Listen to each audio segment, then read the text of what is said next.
Hello YouTube family, this is Lisa. I'm finally making time to make a video. Riley is here. She is actually 2 weeks and 4 days old today.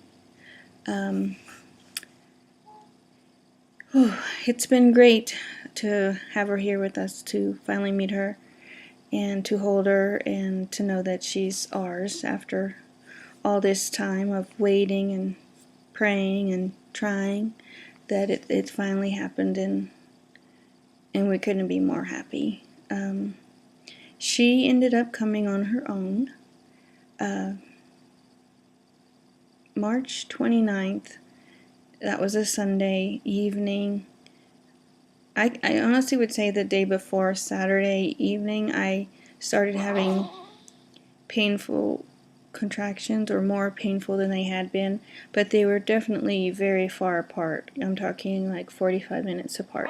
So I knew that that wasn't labor, but that something might be starting.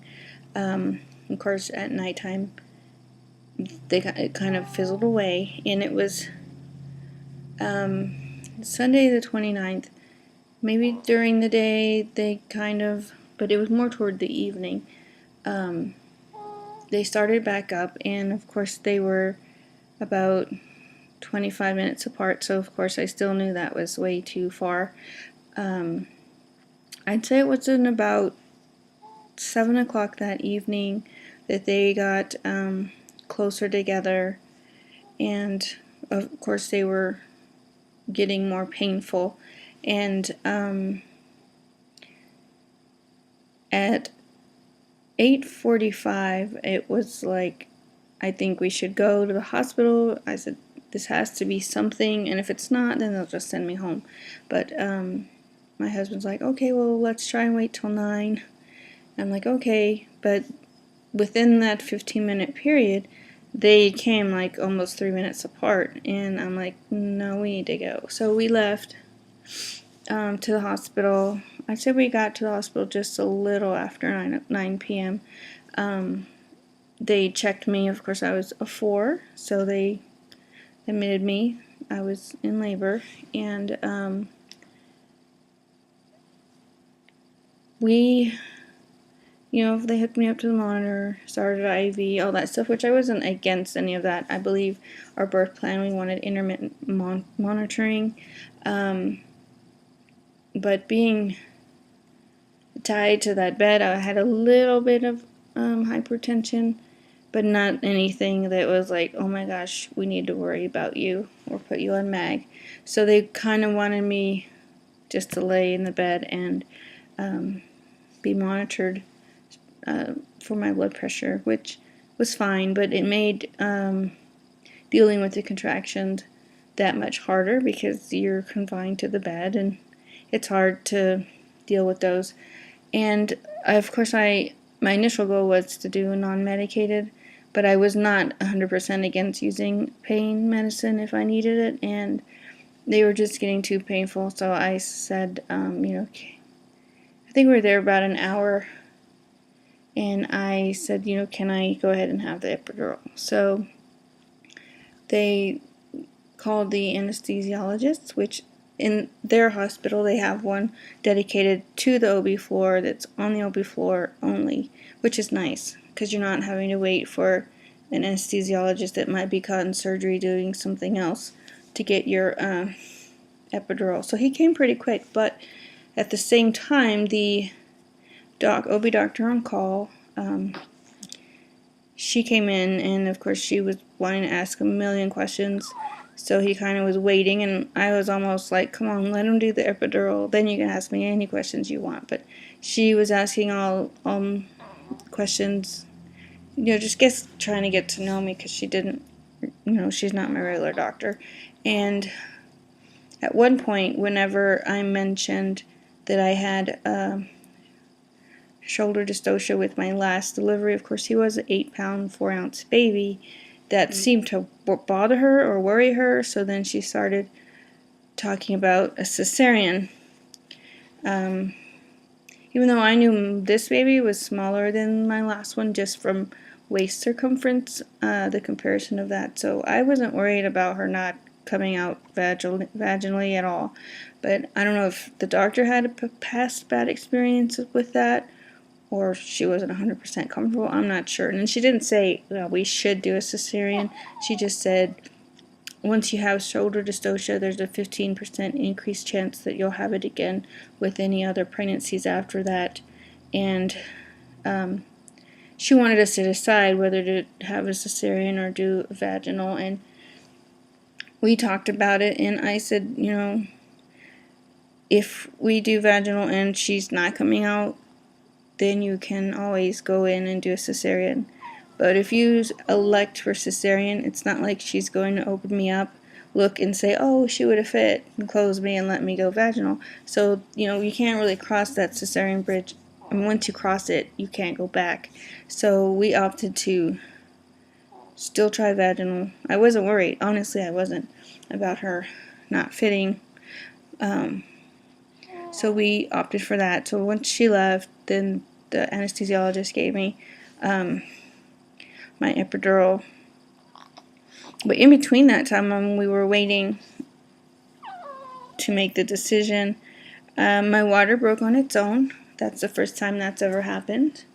I just felt a little pop or something, and I could feel some liquid coming out. It wasn't a lot, but anyway, that happened. And then the anesthesiologist came back in, and then we did the epidural. And I've had this would be my third epidural. With my first pregnancy, it was pretty much natural. They didn't have epidurals at the hospital I delivered at the time. And then I had epidurals with my last two boys, and then my daughter now. But as far as epidurals go, this one was probably the best. As far as it was a true walking epidural, it didn't 100% numb my legs. I could still move them. I could still, move my toes and move my legs a little, and then there was no pain. As in my past epidurals, it was like totally numb. I couldn't move any part of my lower body. So it was nice. It was continuous drip, but they also had, patient controlled if I needed an extra dose. But anyway, it did well. I didn't have any pain. I could still feel the pressure of the contraction on my uterus, but no pain. So once we had the epidural, of course, it went well. It actually went pretty fast. After the epidural was in, she checked me, and I was a 6 by then. And I'm trying to think what time that was. That was probably 11-ish o'clock. And then she said she wasn't going to check me again until 1 o'clock. And I could just feel like maybe her moving down. I could feel that pressure of that, not the pain of it, but I could feel the pressure of that. And I had her check, or we were gonna wait till 1 to check, but I just felt like there was something there, like not necessarily trying to come out, but near that entrance. So she went ahead and checked me, I think just before 1 o'clock, and I was already a 10. And since I could feel the pressure of the contractions, I could feel my body pushing her out. I wasn't doing anything. And her head was, I think, almost all the way out by the time the doctor got there. And my husband, he was put on his gloves. He was ready to catch that baby if the doctor didn't get there.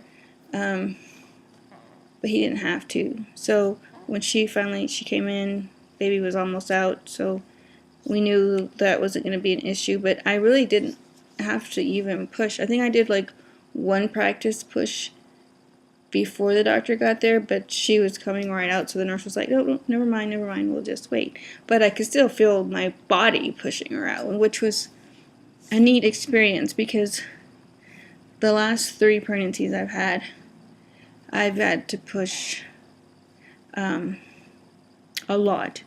So for this to occur and to feel that my body was doing it on its own, the way it's supposed to be, because I didn't really want to be forced to push. Birth plan, I think I wrote push without limits, with the understanding that everything was going okay.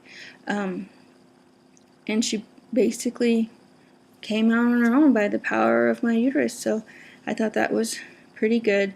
I had to push a little bit for the placenta, like just one time, but that was it. And I think I had some extra bleeding, I guess. I don't know. The doctor kept pushing. I mean, my uterus contracted after I delivered, but I guess there was some blood still coming out, and she had to give me a Cytotec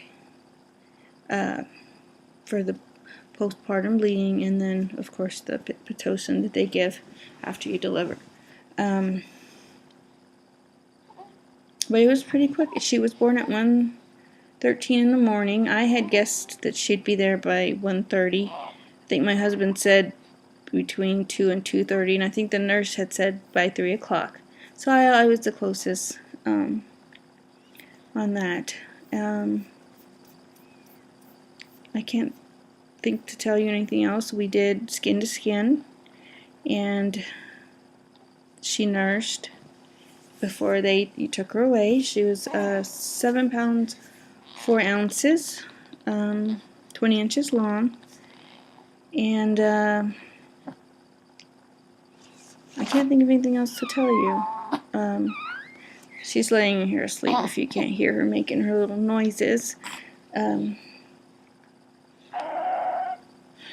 That was her bottom. I guess I'll be changing her after this video, but I am on my laptop, so I'm going to try to turn the laptop so where you can see her. I'm not going to pick her up because I don't want to wake her up, but I'm going to try to do that so at least you can see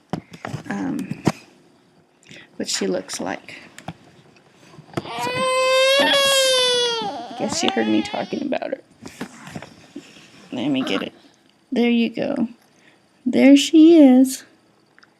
Sweet little angel. Of course, her little headband came off, but that's okay. It's the first time she's worn one. So anyway, we're great.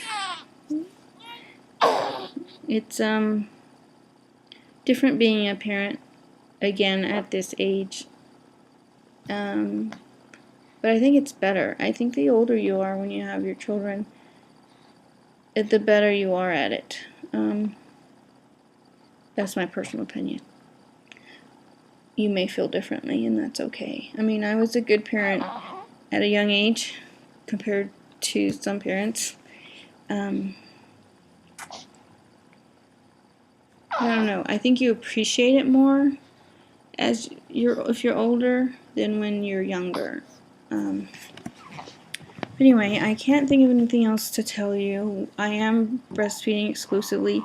Her 2-week appointment was, every Monday she's a week older, so on Tuesday was her 2-week appointment, and she had already gained 8 pounds. So she got her birth weight back and more, exclusively breastfeeding. We are cloth diapering her and using cloth wipes as well. And I think that seems to be going pretty good. She doesn't go back to the doctor until she's 2 months for her 2-month shots, and I think that's it. I'm going to end this video because I don't want it to be too long, and I just want to say thank you to everyone that has kept up with our journey, and that you continue. I don't know what other videos I can make in the future. I thought about doing a video of each of my birth experiences, since they're all different and unique in their own way. Obviously, I've covered my most recent one in this video, but I'm thinking about talking about the others, just so that you can see how different each pregnancy delivery experience can be. Alright, well, thank you again. If you have any comments or questions, please ask. Otherwise, I hope that you all are doing well, and prayers for those that are continuing to try and get your baby. It's a hard, long journey, but don't give up. It will happen. We have one more embryo left, and I know we were going to try to use it, but not right away. I mean, we don't want to wait too long because we're older, and we're only getting older, but, you know, we want to have time to enjoy her and watch her grow. But I don't know when we'll try for that last one. And then if that doesn't work, then at least we tried. And if it does, then we'll have one more baby, and then I'll be done. Then we'll be done. Anyway, take care, you guys. Bye-bye.